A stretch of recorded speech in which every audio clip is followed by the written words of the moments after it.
I concur. I am in complete agreement with you. I shall ensure compliance. Susan stated, concealing her irritation as she listened to the incessant chatter of the board chairman's wife at Birch Grove Mansion and Museum.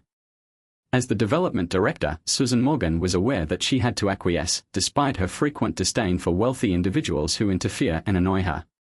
She was weary of the perception held by affluent individuals that they have the authority to control every aspect of their environment. She muttered under her breath, glancing at her watch. Susan grew more frustrated because she was late for another meeting. Just as she was about to cut the conversation short, the old woman noticed the time herself. "Oh dear, I must go or I'll be late for my hair appointment." "No problem, Mrs. Worthington. My apologies for holding you up." "Do not wait up." She swiftly tied at her desk, checked her makeup, and departed her office, which had formerly been a butler's pantry in the mansion.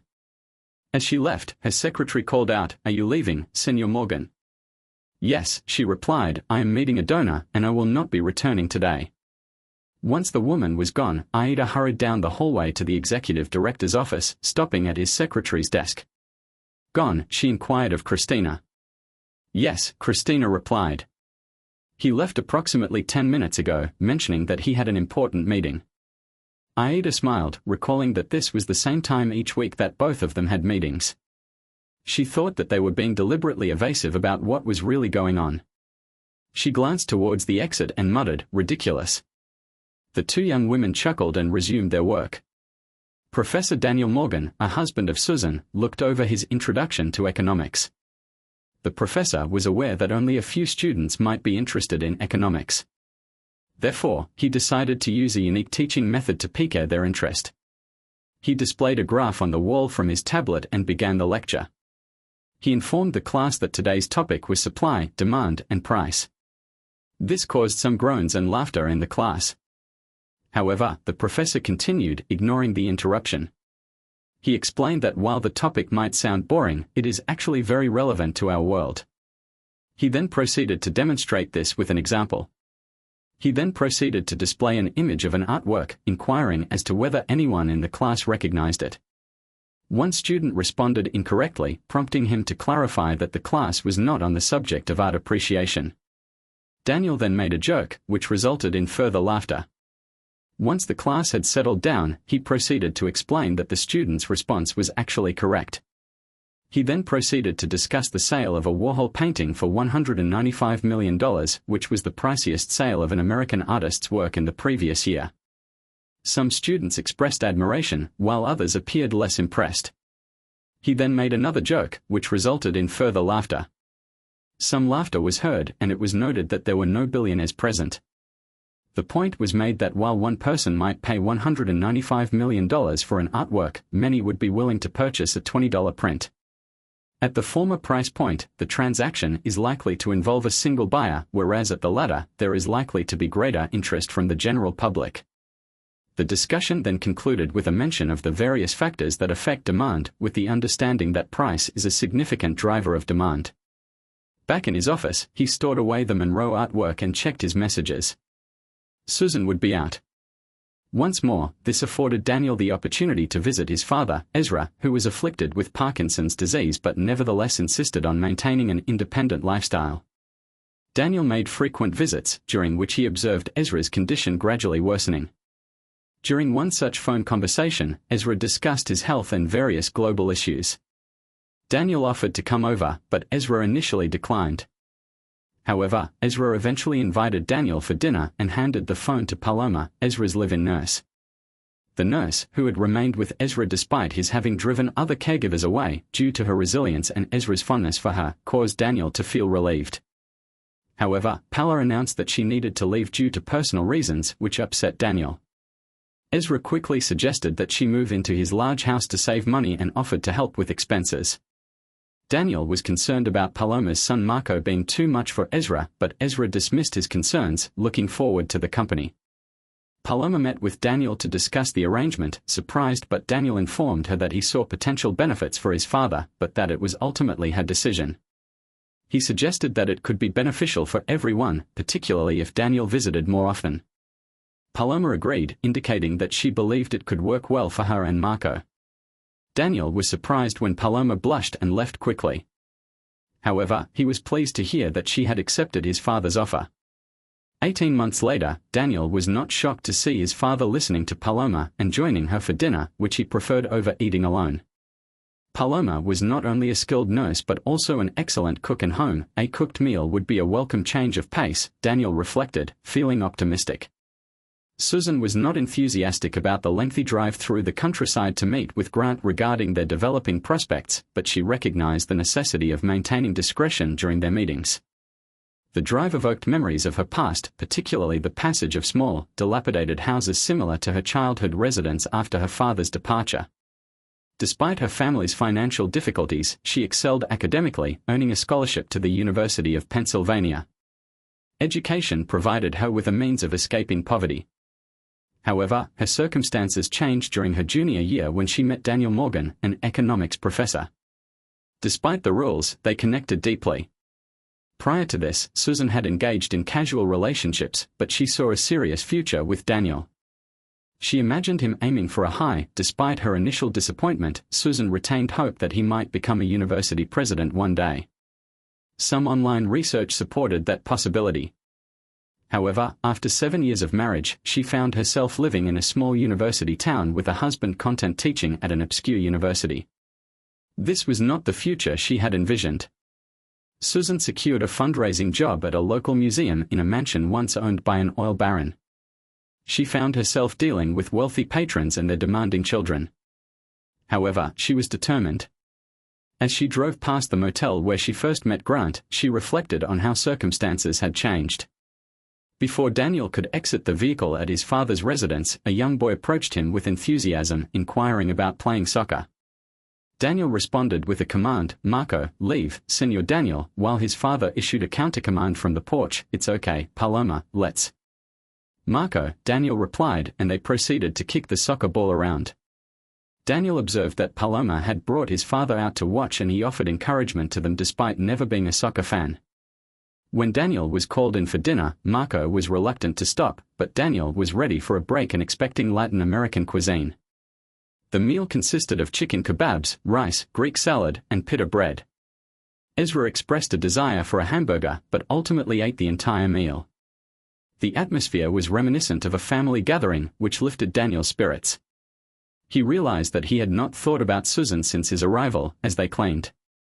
Pala mentioned that she had attempted to maintain Ezra on a Mediterranean diet for the sake of his cardiovascular health. "Whatever you are doing, it is evidently effective," Paloma said. "The father seems more lively lately." Daniel observed that his father had also fallen asleep in the den. He helped Pala move him to bed, noting his father's advanced age and physical weakness. He would be departing shortly.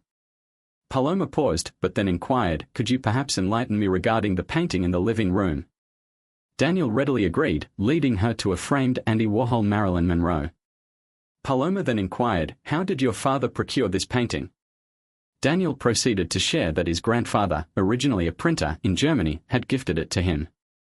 He immigrated to the United States, where he was given the surname Morgan at Ellis Island. His father learned silk screen printing in New York and was employed by Warhol at night. Warhol gave him the artist's proof, signing a dedication on the back. This was a significant gesture, given that he was a stranger to Warhol. However, at the time, Warhol's pieces were only a few hundred and he did not see much value in an artist's proof. The piece was only a few $100s and he did not perceive much value in an artist's proof until later. "However, is it not somewhat risky to keep it here?" Paloma inquired. "Not many people are aware of my father's association with Warhol and the piece has never been appraised. However, following that auction, it received significant attention, necessitating some form of action. That's when my father the security measures were reinforced. While not entirely foolproof, the system was triggered even by a simple touch to the wall." The painting was once more observed by the subject, who noted the reasons behind her father's desire to retain it in this location. It was evident that he held the painting in high regard. Daniel concurred, expressing pride in his father's actions. Pala, for her part, displayed a smile and a nod as Susan departed from the motel. She experienced the pleasant aftermath. Grant Nicholson was excellent in bed, partly because he was deeply in love with her. His passion was evident and he was eager to satisfy her every desire. However, as she left their rundown hideaway, her mind wandered to her husband, Daniel. He is not a bad husband and is decent. In the bedroom, however, he lacks the ambition and passion that she desires. Grant flourishes among millionaires on the board, while Daniel is content with university gatherings and socializing with faculty. She finds those events distasteful. Once Daniel inherits from his father, she will consider divorce. I would be willing to share my inheritance from my late husband with him, as well as my share of the Warhol residence, which would provide me with the same financial resources as those enjoyed by the affluent women in question, in addition to a distinguished spouse. I could tolerate the university housing for a limited period, and my husband could do so as well. The next time Daniel saw Paloma, her customary smile was absent. He had just completed grading an examination when he heard a knock on his office door. Startled, he looked up to see her standing there, her expression indicating distress. "What is the matter, Paloma? Is something wrong with my father? Is Marco all right?" She entered the room briskly, closing the door behind her. She closed the door behind her and took a seat in one of the chairs. "Your father is fine," she informed Daniel. "My mother is looking after him and Marco while I'm here," but Daniel was visibly impatient. He shook his head, prompting her to elaborate. "What is the problem?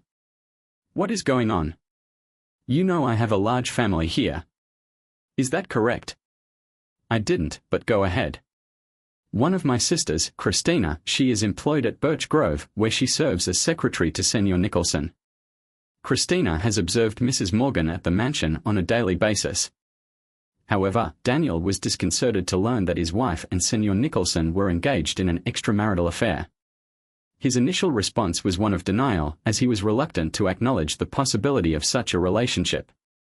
However, given the strained nature of his relationship with his wife, he was quick to discern how an affair could explain the situation. He composed himself and inquired urgently, "How does your sister know this?" Palla appeared distressed. "We have a cousin who works as a maid at the Pocono View Motel. It is situated in the northern region, approximately 20 miles north of Route 20. He made a gesture of impatience and she proceeded to provide further details. "Your wife and Senor Nicholson have been meeting there almost every week. The last time was 2 days ago, on the night of your dinner with Senor Marco and me." He clenched his jaw, recalling that night when Susan arrived late. "Bed," he replied, maintaining a calm demeanor. "Paloma, this is a grave matter. I cannot simply trust the word of an individual I have never met, even if she is your cousin. I understand your inclination to do so, but you are under no obligation to accept her testimony at face value. Would you be amenable to an investigation? We could commence our inquiry at the motel in approximately 30 minutes. At the motel, Palla introduced Daniel to her cousin. Lords who were experiencing difficulties with the English language were assisted by Paloma, who provided them with translation services. She subsequently guided them to a maintenance closet located within the motel hallway. Paloma then proceeded to retrieve a concealed recording device from the ventilation system.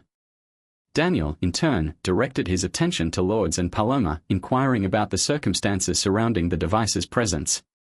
Our family was unified, and Christina had expressed her reservations about Senor Nichols and his frequent meetings with Senora Morgan. When she presented us with a photograph, Lourdes identified the individuals in the image as the couple who had been visiting the motel on a regular basis. Paloma, in turn, directed her attention to Daniel, conveying a sense of sincerity and urgency in her expression. She expressed her regret for the necessity of obtaining the truth but asserted that she had no other choice but to act. She had provided Lourdes with the recording device. "The recorder, I hope you will not resent me for it." Ignoring her question, Daniel pointed to the device and demanded, "Have you listened to this?" He then demanded. She hung her head. "I heard part of it. Lourdes played it for me when she called. That's when I knew I had to tell you." "Okay," Daniel said grimly, "ask her." When Lourdes initiated playback, the volume was so high that it startled everyone. "Oh my God," Paloma exclaimed. "Continue." Lourdes promptly halted the playback and addressed Daniel. "Do you wish for her to resume from the beginning?" he inquired. Paloma's complexion was pale. Faced with the evidence, Daniel shook his head in denial. He recognized Susan's voice but was reluctant to listen to the entire recording. Instead, he urged the cousin to move forward from the point at which the conversation resumed. Initially, the sound of rustling sheets and the creaking of a bed could be heard. Then, the lovers' conversation resumed. Nicholson's voice praised Susan and the tone became urgent. He urged her to say something. The word is, I'll divorce my wife tomorrow. I just want to be with you, Susan. No. We cannot act until Daniel's father passes. Once he is gone and Daniel inherits the war, then I can divorce him. He will have to sell it as part of the settlement and I will receive my share of the money. After that, you can kiss Greta goodbye and we will finally be together. Are you sure you will receive half of the inheritance? That is off limits, Susan stated, her voice carrying a hint of amusement. Do not concern yourself with that matter. I have retained the services of a lawyer who is adept at navigating legal complexities and has the expertise to craft a solution that circumvents the issue at hand. Moreover, given that my lawyer is compensated based on the size of the settlement, I am confident that he will be able to achieve a favorable outcome. However, I must inquire as to how long we must wait for a resolution, Nicholson interjected, his tone expressing frustration. Please be patient, Susan replied. I am certain that we will achieve our desired outcome in due time. Daniel abruptly pressed the off button, exclaiming, she is a cunning and calculating woman who has meticulously devised a plan. He proceeded to express his displeasure in a forceful manner. His fist struck the table with a resounding impact, startling the two women. He then proceeded to exit the motel with haste. Paloma swiftly embraced Lord, seized the recorder, and hastened to the parking lot. Daniel lingered by his vehicle, his countenance a study in ambivalence. When she drew near, his eyes betrayed a complex blend of anger and despair, as if bearing witness to the betrayal of a dear one. I invested a great deal of effort into our marriage, Paloma began. I was aware that she was not entirely content, yet I persisted in attempting to rectify the situation. I now comprehend the reason behind my inability to achieve resolution. It is with renewed determination that I confront this challenge. In a firm voice, he instructed her to get in the car, stating that they needed to return to town. She sat in the passenger seat and, once they were on the road, tentatively spoke up. I hope you're not upset with me, Daniel, she said. I felt you needed to know what she was up to. He shook his head and replied, I'm not mad at you, Paloma, but I'm furious at Susan. He then asked, what will you do? Are you planning to harm her? She glancing at him and replied, yes, I'm going to confront her. Nicholson, seeing her worried look, he provided reassurance, though not in the manner one might expect. He did not claim to be a violent individual, but he did assert that the impending confrontation would not end well for those involved. She reached out to touch his arm. I don't want you to get in trouble, Daniel, she said. I just don't want you to get in trouble.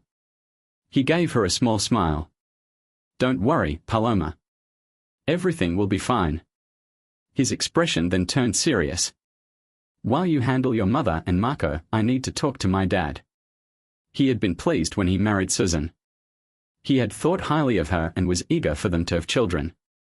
Upon hearing the truth, he will be as upset as I am. With a wry smile, he added, it's funny, isn't it? I used to get frustrated when Susan delayed starting a family, but now I'm grateful we didn't. The rest of the journey was quiet, with each lost in their own thoughts. The talk with his dad was tough, but they finally made a plan.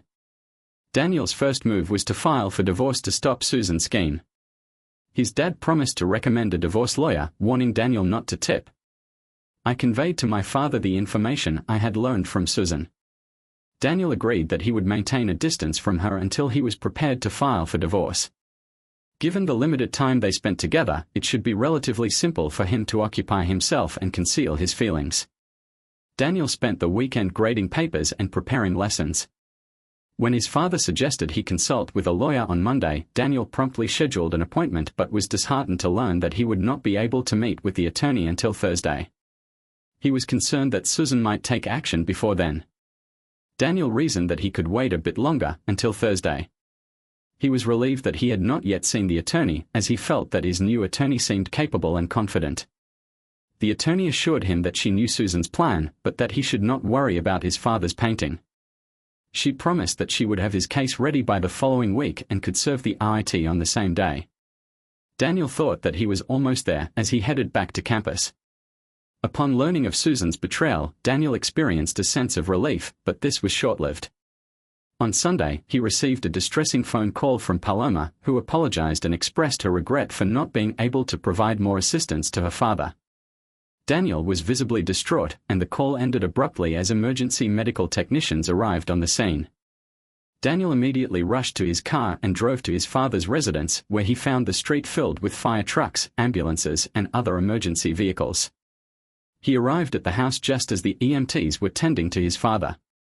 A stretcher was wheeled out onto the porch. The technician inquired as to the patient's condition. The man replied that he was the patient's son. The technician then asked if the patient was alive. The man shook his head slowly and replied that the patient had already passed away upon arrival at the scene. The technician then informed the man that the patient's heart had stopped beating and that it appeared to have suffered a massive stroke or an aneurysm.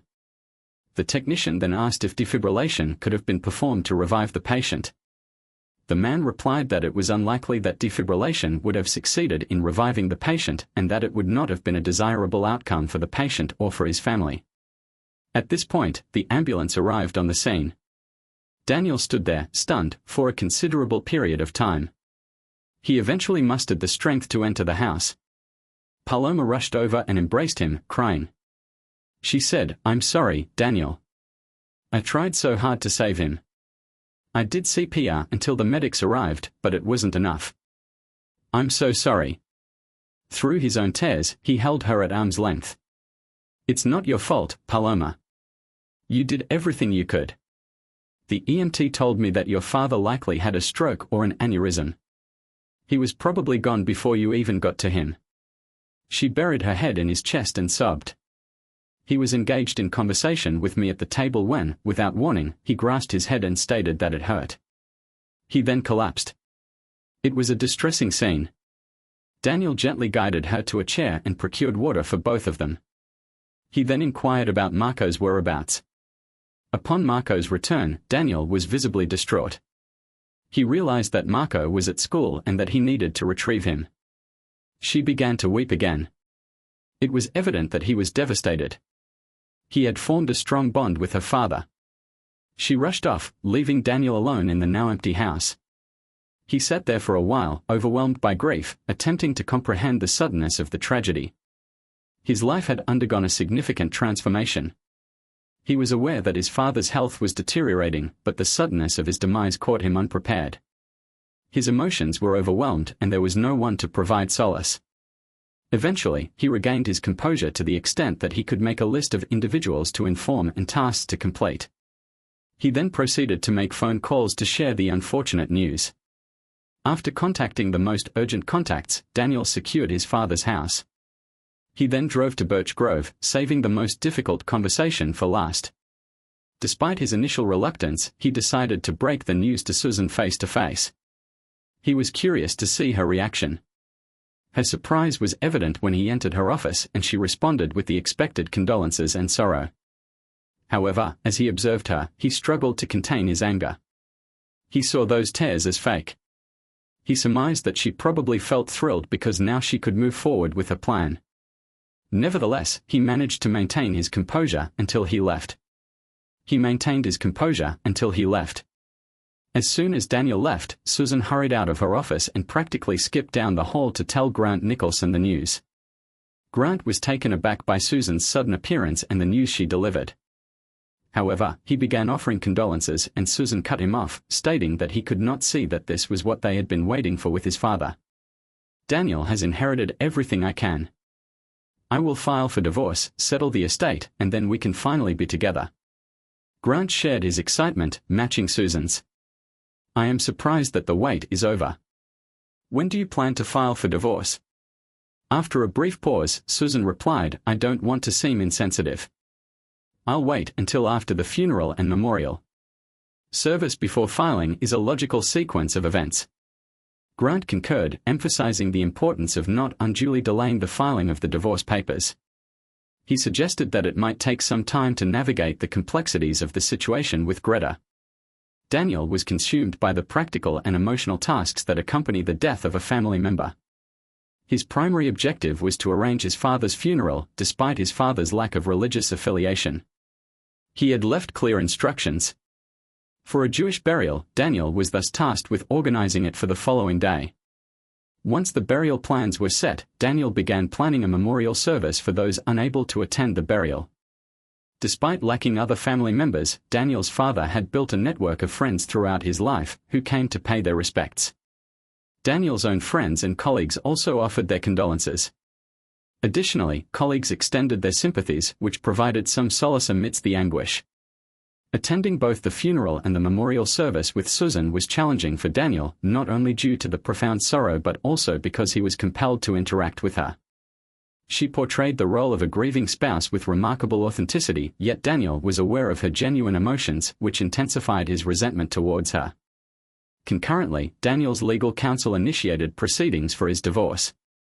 However, given the multitude of concurrent issues, Daniel requested a postponement, stating that he required time to address his current circumstances.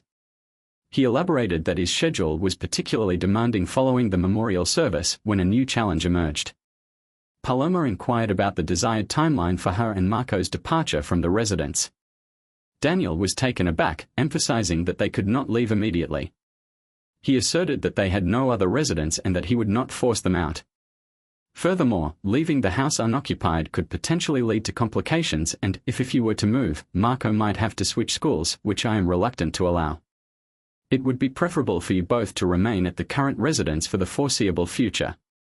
Paloma expressed gratitude, acknowledging that Daniel's benevolence was the primary factor in his decision to remain in the house following his father's burial and the conclusion of the funeral services. Daniel then sought the counsel of his father's legal representative to ascertain the necessary steps for the administration of his father's estate. The lawyer provided Daniel with a comprehensive list of tasks related to the probate process.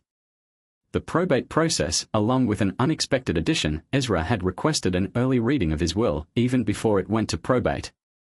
Furthermore, his father had left a specific list of people to invite to the reading, which Daniel understood when he saw it.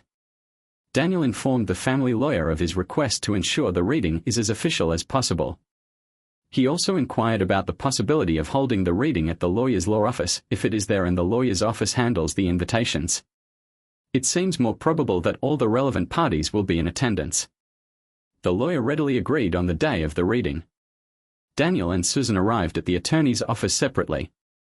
They exchanged polite greetings as they took their seats around the small conference table in the law library. Despite her outward calm, Daniel could sense Susan's excitement. However, he himself was not particularly enthusiastic. Susan was taken aback and angrily asked Daniel what she was doing there. Daniel looked at her calmly and informed her that she was invited. Before Susan could respond, she was surprised to see Grant Nicholson enter. Nicholson was also invited, Susan said. He nodded and stated that he was not entirely sure why, but the invitation was quite straightforward. At that moment, the attorney stood up and spoke in a purposeful manner. He cleared his throat and requested the attention of the assembled group. He informed them that, as it appeared that all of the invited guests were present, he would proceed with the reading of the late Mr. Morgan's last will and testament.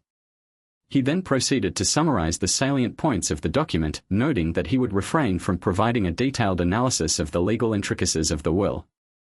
Instead, he explained, Mr. Morgan had requested that he provide a concise overview. He then proceeded to outline the primary provisions of the will, noting that it had appointed Daniel Morgan, the late Mr. Morgan's only child, as the executor. As the executor of the will, Daniel will be responsible for paying any outstanding taxes, settling outstanding debts, and managing the distribution of the estate's assets in accordance with his father's wishes. Daniel has agreed to assume this role and has already initiated the process of handling the estate's financial matters. Susan briefly glanced at Grant, offering him a brief smile of expectation. The attorney then proceeded to discuss the distribution of assets, beginning with the first bequest. Mr. Morgan's home, where he resided for the past 27 years, along with the land it occupies, is bequeathed to Paloma Contreras in gratitude for her devoted care during his illness and hardships. Additionally, any remaining funds in his checking account are to be allocated to assist her with expenses. Susan expressed surprise at this decision, questioning why the house should be left to a maid. Palla concurred, stating that the house should be left to Daniel. After regaining her composure, she asserted that the inheritance should be allocated to Daniel, not her. She sought the support of Daniel, but he avoided her gaze. The attorney resumed, stating that Mr. Morgan's intentions were evident. He then proceeded to the second bequest. The second bequest pertains to the Andy Warhol painting that is currently displayed in the living room. The painting is to be transferred to the Birch Grove Mansion and Museum, where it will be included in the museum's permanent collection. Permanent collection, Nicholson interjected. That is incorrect. Susan responded, he cannot do that. He was to leave the Warhol to Daniel. I apologize, Mrs. Morgan, the attorney began. However, Mr. Morgan specified that the Warhol was to be transferred to Birch Grove. Susan then objected, his father cut him out of the will. That is not fair. The attorney proceeded to read the terms of the bequest, noting that the second bequest made by Mr. Morgan was subject to conditions. The will stated that the gift to Birch Grove was dependent on two requirements: first, that Birch Grove immediately and permanently end all professional connections with Mrs. Susan Morgan, and second, that Mr. Grant Nicholson, Birch Grove's executive director, immediately cease his relationship with Mrs. Susan Morgan. Furthermore, the relationship between Mr. Nicholson and Mrs. Susan Morgan must be terminated. In the event that these conditions are not met, ownership of the Warhol will be transferred to the Warhol Museum in Pittsburgh. He then directed his gaze at Mr. Nicholson, stating, I have informed Pittsburgh of this conditional bequest just before this meeting. The Warhol Museum will closely monitor your compliance with these conditions. Susan then interjected, stating, this is absurd. It is none of this individual's business to be involved in our personal lives, she said, turning to Daniel. Are you the one responsible for this? Are you attempting to deprive me of what is rightfully mine? I would never do such a thing, Susan replied. In fact, I have what is legally yours right here. He handed her the envelope he had brought to the meeting. She opened it and looked at the contents as if they were in a foreign language. What is this? She asked. It is your legal notice that I filed. He then informed her that he was divorcing her and took out his iPhone to document the event by taking a photograph. He stated in a stern voice, Susan Morgan, you have been officially served. You are not permitted to divorce me, I am divorcing you. She responded with a scream. Daniel simply smiled as Susan continued to yell. She was unaware that Grant had quietly slipped out of the room. When she finally realized that he was gone, she rushed after him. Meanwhile, Palla was attempting to reason with Daniel. It does not seem equitable that Daniel Morgan should be the one to leave his house, rather than you, his son. You are the heir to the Morgan fortune, and it is therefore your right to inherit it. Daniel smiled. Now, Paloma, it is understandable that you are upset. However, I have discussed this with my father, and he has made it clear that he wanted to ensure that you and Marco were provided for financially when he was no longer around. He knew that I agreed with him and that this was what I wanted too. He held her shoulders and looked at her closely. I am sure you can see that he was a tough old-fashioned man who struggled to express his feelings. He was a man of refined tastes who found it challenging to articulate his emotions. He was unable to convey his gratitude for the care and companionship you provided, as well as the fact that you did not tolerate any nonsense from him. This was his way of expressing his love. She wiped her tears. Marco and I also loved him. Daniel. Susan hastened down the Birch Grove hallway to Grant's office, disregarding the secretary. Susan entered her boss's office, where she informed Grant that the Warhol would be included in the BGR collection. She predicted that the museum would attract a significant number of new visitors, which would elevate its prestige. She thanked him for his support. Grant replied, "Thank you. I believe you are correct. Once the situation has stabilized, we will be able to openly acknowledge our relationship."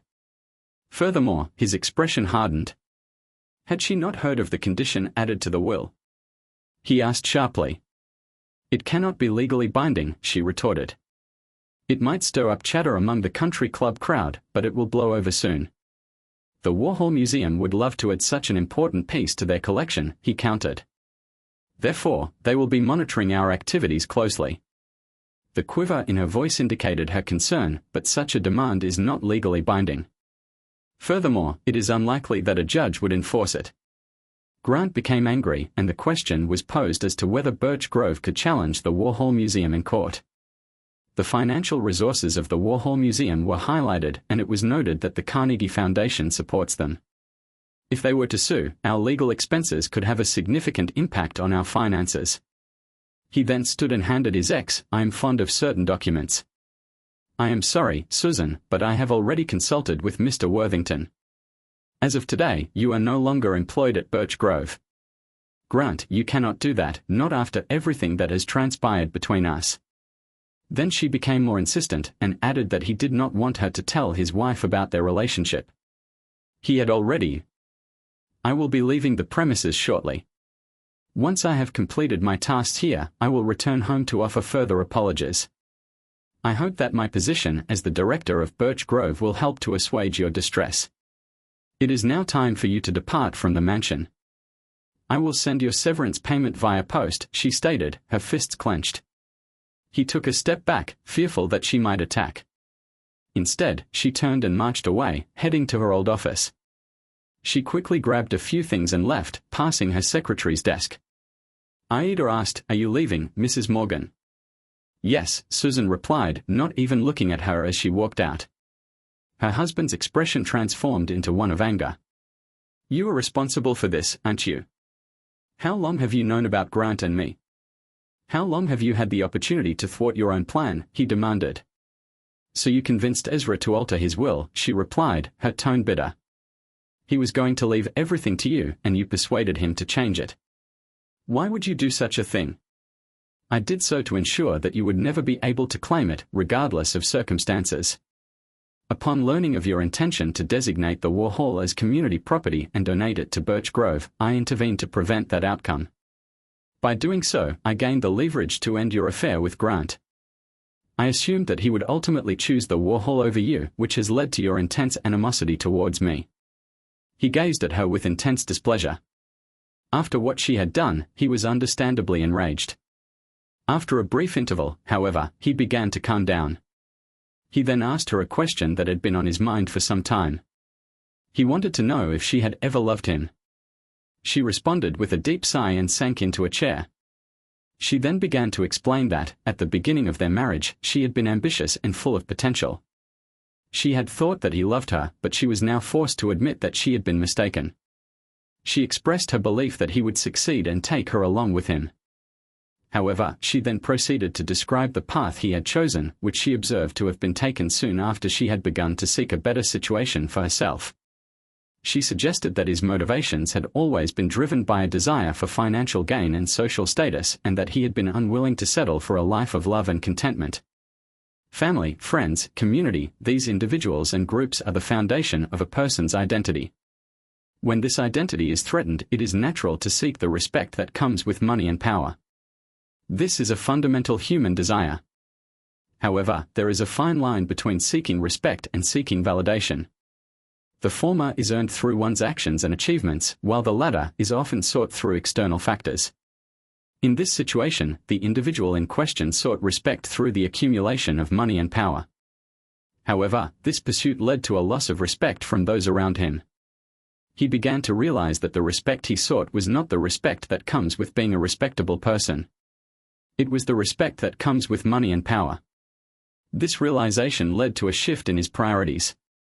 Do not concern yourself with the divorce proceedings. If we are to part ways, I simply request my fair share of our accumulated savings and the proceeds from the sale of our property. I am sorry, Susan, but we do not own this house. It is the property of the university. You have always demonstrated remarkable intelligence. Why could you not be more ambitious without awaiting my response? She turned on her heel and departed. After a period of time, she proceeded to the bedroom, accompanied by a suitcase, a garment bag, and a cosmetics kit. She informed him that she was departing, stating that her lawyer would contact his lawyer to facilitate a swift divorce. She cast a resentful glance in his direction, noting that at least they had reached an agreement regarding the dissolution of their marriage. He gazed at her, his expression unreadable. He inquired, "To where are you departing?" "As far away from here as possible, somewhere to start anew, hopefully with someone more driven." Daniel thought, *, good riddance for once. Susan kept her word, and their divorce proceeded smoothly. Daniel begrudged paying alimony, but with his soon-to-be ex-wife. The wife was unemployed, which meant that Daniel could not argue much. He considered it a small price to pay to be rid of her, especially considering what she had tried to do to him. His lawyer advised him to manage his father's estate, which kept Daniel occupied every day. He was responsible for tasks such as distributing death certificates, stopping his father's social security, notifying the IRS, and filing taxes. After classes, he discovered that he was at his father's house, engaged in the process of sorting through his father's possessions, paying bills, and handling his father's financial matters. He was surprised to learn that his father had used paper checks for everything until he transitioned to electronic payments. In a few weeks, Daniel wrote more checks than he had in years. Although the task was time-consuming, it allowed him to spend time with Paloma and Marco. The campus house felt dark and empty, while his father's home felt vibrant. He often stayed for dinner with them, feeling guilty about imposing but unable to resist Paloma's insistence. Even as he neared completion of his father's affairs, she urged him to continue dining with them. She explained that it was difficult to cook for just them, too, and he happily obliged, being part of their family. The family provided solace for the grief of his father's passing and the bitterness of his divorce. A few weeks later, Daniel received a call from his father's lawyer. The probate court approved the final accounting of your father's estate. You are now authorized to handle his assets as he desired. I was under the impression that probate took a longer period of time. The lawyer responded with a chuckle, indicating that, in his experience, this was not typically the case. However, your fathers will allow for a relatively expeditious process. It is possible that the delay was due to the involvement of prominent figures on the board of Birch Grove, who were eager to assume control of the newly acquired asset. An hour later, Grant Nicholson contacted us to inquire about the timeline for transferring ownership of Warhol to Birch Grove. We have followed the instructions set forth in your father's will to the letter and are now prepared to proceed with the transfer. Despite the resolution of legal issues, a new obstacle emerged. The museum curator demanded involvement in the packing and transportation of the Warhol, but this had to be coordinated with the security company, which was responsible for disconnecting all safety systems. This presented a challenging task, requiring careful coordination and planning for the handover and subsequent dismantling. He would require the majority of the day to await further updates. Nicholson felt a sense of excitement, as if he were a child anticipating Christmas morning. Birch Grove would soon possess its most valuable artwork, marking the occasion with a special showing for the board and guests the following evening. The awkwardness with Susan was now a distant memory, replaced by the museum's future. After ensuring that the security company would oversee the transfer of his father's property, Daniel took Paloma and Marco on a day trip to the Poconos. They embarked on a hiking trail, had lunch at the Flagstaff Lodge, and rode the Lehigh Gorge Scenic Railway. Upon their return, they all enjoyed a meal together. The living room was tidy, with the exception of the absence of Marilyn Monroe's smiling face. Daniel suggested ordering pizza for dinner, which was enjoyed by all. After a long day, they were all exhausted. Marco fell asleep, and Daniel put him to bed. He retired for the night, heading for the door. Paloma requested that he remain for the night, citing safety concerns due to the security systems being offline. After some deliberation, he acquiesced. When Paloma proceeded to her room, Daniel settled into his father's bed. Initially, memories kept him awake, but he eventually dozed off. Later, he was abruptly roused by a sound in the hallway. As he sat up in the hallway, Paloma entered and slipped under the covers, kissing him and saying, "Please, Daniel. It has been so long, and I have been so lonely." In the heat of the moment, Daniel forgot his objections and kissed her back with fervor. The evening of the Warhol installation celebration at Birch Grove arrived. Grant Nicholson arrived at the appointed time, leaving his wife to arrive separately in order to make a grand entrance, as he put it. As he was checking the list for the event, he was surprised by a knock on his office door. The museum's curator stood there looking troubled. "What's wrong?" he asked impatiently. "Sir, there's a problem with the Warhol," the curator said nervously. "What is it? Damaged?" "No, sir. Nothing like that. It just doesn't seem quite right." "It doesn't seem right? What do you mean?" "Well, some of the colors don't look accurate. It's an artist proof." It doesn't have to be perfect. Nicholson snapped, and the curator winced but persisted. It is not faded as it should be. It should have faded since it was signed back in the 1960s. Is that the issue? How do you know what ink Warhol used? Just make sure everything is ready. The guests will be here soon. However, the curator remained firm in her assessment. That is not all. The problem is that it is the wrong size. Indeed, Warhol's Marilyn Monroe is 36 by 36 inches. I have verified that the proof should be the same size, yet this print is only 35 inches square. Worthington was taken aback. What, then, is the implication? The curator appeared distressed.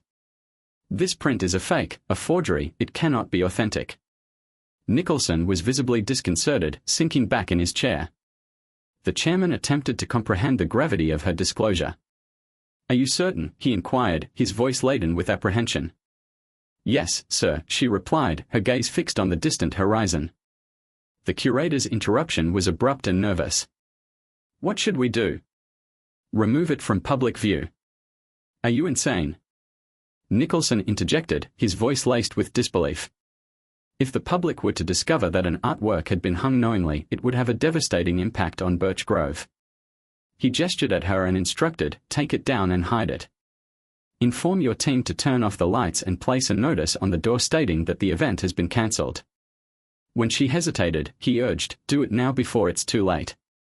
The curator hastily departed, leaving Nicholson, overcome with sudden realization, hastened to the secretary's desk and instructed her to call the guard at the entrance and instruct him to chain the gate shut with minimal delay. The secretary, uncertain of the appropriate response, inquired whether she should inform the guests of the cancellation. She was instructed to inform them that it was an emergency and that no further inquiries would be permitted. The secretary nodded, but the phone rang. The curator called again. Should I put her through? Nicholson grumbled, fine, I'll take it in my office. You handle the gate. In his office, he answered the call. The curator spoke urgently, it's the caterer. He wants to know what to do with the food. Tell him to take it back. He abruptly declared, we have no need for it. The caterer asserted that he was unable to return the food, citing legal restrictions. Nicholson then instructed him to donate the items to a homeless shelter. The champagne and caviar were not mentioned. The caterer acquiesced and ended the call. Nicholson slouched in his chair, visibly disconcerted. Overwhelmed by the situation, he repeatedly expressed his disbelief. He demanded to know what was going on and stated that he had had to walk all the way from the front gate to find out. Nicholson, who was startled, looked up to see his board chairman's flushed face. Panic surged through him. As he searched for a way to explain the situation, Mr. Worthington observed that they had averted a disaster when they discovered issues with the war. He then inquired about the nature of the issues. Worthington demanded, leaning in closer, what kind of issues? Worthington then asked, how could you let this happen? You're supposed to be experts. Did you even check it before hyping it up to the world? Worthington expressed his frustration, but there were complications with the will and then they had to coordinate with the security company. The security measures at the location in question were excessive, Worthington asserted. He further stated that Birch Grove would become the subject of ridicule. Nicholson was held responsible for the situation and was immediately dismissed from his post. He was instructed to resolve the issue and to clear the premises. Ignoring the nearby receptionist, who was visibly trembling, Nicholson lamented, I'm ruined. He was concerned that if this incident were to become widely known, he would be unable to find employment at any museum. At that moment, his secretary approached the phone and said, for you, in a nervous tone. Nicholson replied, no more calls, and hung up. She stated that if he did not speak with her, he should not return home that evening. Nicholson acquiesced and agreed to speak with her. When he heard his wife's voice, he recognized her anger. He then asked for a compelling reason for his absence. On and I have no answers. If you wanted to embarrass me, you've succeeded. It's simple. Dear Nicholson replied calmly, we discovered that the Warhol we were preparing to exhibit is a forgery. We could not present a forgery, so we cancelled the event. It is unfortunate that we discovered this at the last minute. Ultimately, he resigned himself to the inevitable. Worthington terminated his employment despite his contributions to Birch Grove. She expressed disbelief at the turn of events. This is too much. Do not return home.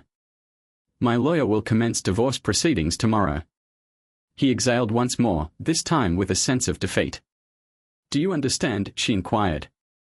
Yes, dear, he replied. The call concluded, he slumped over his desk, experiencing a profound sense of defeat. Paloma was apprised of the calamitous occurrence at Birch Grove and Grant Nicholson's dismissal by Christina, who hastened to inform Daniel. He was not taken aback, deriving a certain gratification from the turn of events. He had pledged to exact retribution for the wrongdoing. He did to my marriage what he had done to others.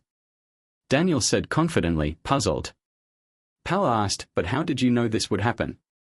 In light of the actions taken by him and Susan, Paloma subjected Daniel to close scrutiny. She demanded to know precisely what he had done. I'm still not clear, Paloma said. Daniel smiled and gestured for her to follow him to his office at the university. Once there, he motioned for her to sit down. Before beginning to explain, Daniel first asked her to let him tell his side of the story. Susan planned to maintain secrecy regarding her affair until my father's demise from Parkinson's disease, which she anticipated would be imminent. She believed that the inheritance from my father's estate would allow her to file for divorce and claim half of the estate, including the valuable Warhol. However, when I became aware of her plan, I persuaded my father to leave the Warhol to Birch Grove. This would not only remove it from Susan's control but also provide us with leverage against her.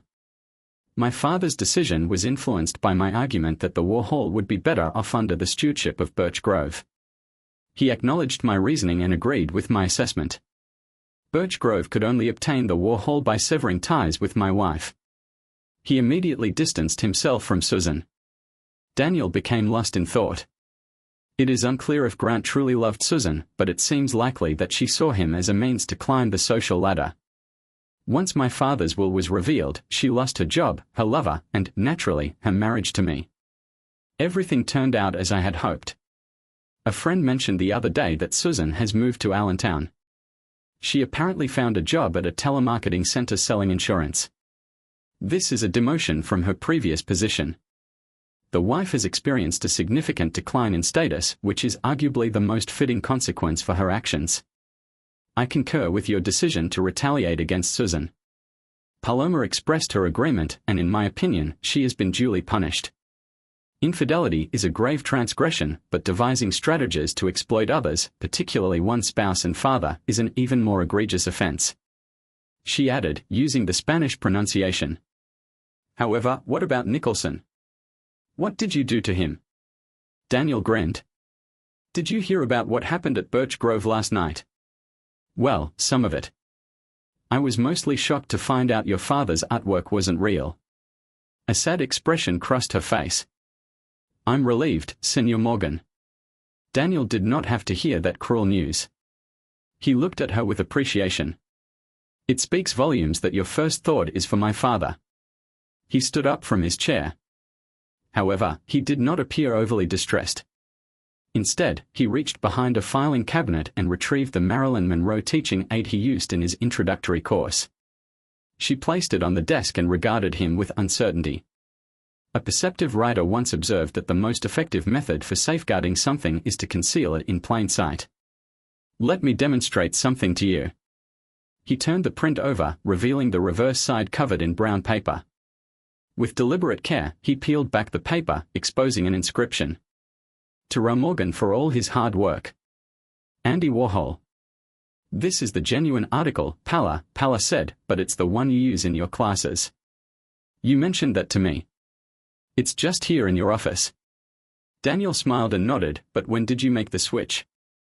The other print was hanging in your father's living room long before. Marco and I moved in, and it was well before you discovered Susan's intentions. Given the security measures in place at the time, it is unlikely that you would have been able to swap the print. Daniel smiled at first, but then his expression changed.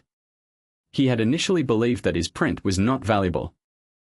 However, as Warhol's screen prints were originally sold for only a few $100s each, it is possible that he had misjudged their worth. The popularity of the works increased.